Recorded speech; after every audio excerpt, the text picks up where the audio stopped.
Welcome back to Next Gen Investing. It's time for FOMO, and joining me now is JD Durkin, Schwab Network contributor, as well as Kevin Green still with me, of course. We're talking Coinbase stock, one of the latest to join the benchmark S&P 500. JD, though, that's not the story. The story today is this hack that we're hearing about. It absolutely is, and it's fascinating to get to do this conversation in real time because as we were preparing for the segment, I was noticing the stock. I thought to myself, well, the stock's really only down about 4% despite these concerns of hackers, but we're seeing those losses kind of accelerate in just the last few minutes with Coinbase shares currently down about 6%. The company, obviously the largest crypto exchange in the U.S., and kind of looking at the TikTok here of how the last few days went is pretty fascinating. On Sunday, the company says they received this extortion email from hackers seeking as much as $20 million US. The company filed that information with the SEC yesterday, Wednesday. Today, the company made the announcement, made an email out to customers where they said to those affected, we apologize for the worry and the inconvenience. And we saw a video posted on social media earlier today from Brian Armstrong, the company CEO.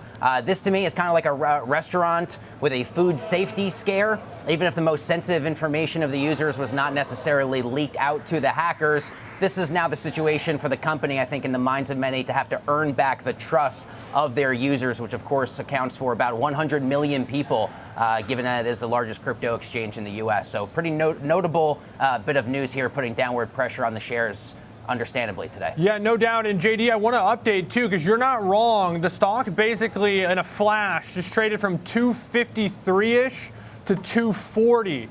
This is on a headline from the New York Times that just hit the wire in the last few minutes that the SEC is probing whether Coinbase misstated its user numbers. Now, the Coinbase probe from the SEC is set to have began in the Biden administration. So they're getting hit from all angles, it seems, today, JD. So good point to show that, initially the stock was sort of weathering this hack news, but this SEC probe seems to be putting pressure on it. Obviously, that's all the details we have, but that explains, I guess, what you were seeing that was sort of head-scratching just a few minutes ago.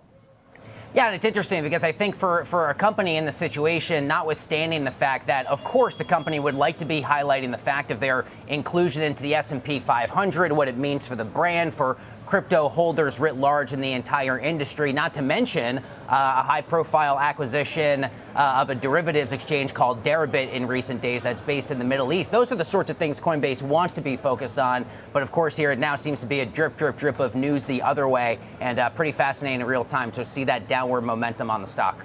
JD, what's going to be next here? How do you kind of adjust this fallout or try to mitigate some of this fallout if you are a Coinbase and their executives, just given the fact that we just have so many news headlines hitting the tape?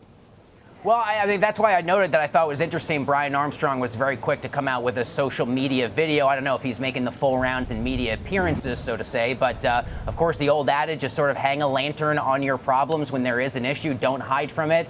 Don't try to avoid it. Don't try to misrepresent the actual impact in a case like this. And so I thought that was notable. And I think overall this goes to just trying to earn back the trust for any consumers or longtime customers of the brand who may be a bit concerned. I'm sure if you're already a Coinbase user, you're past the point of skepticism to the broader crypto industry. You've largely already bought in more ways than one.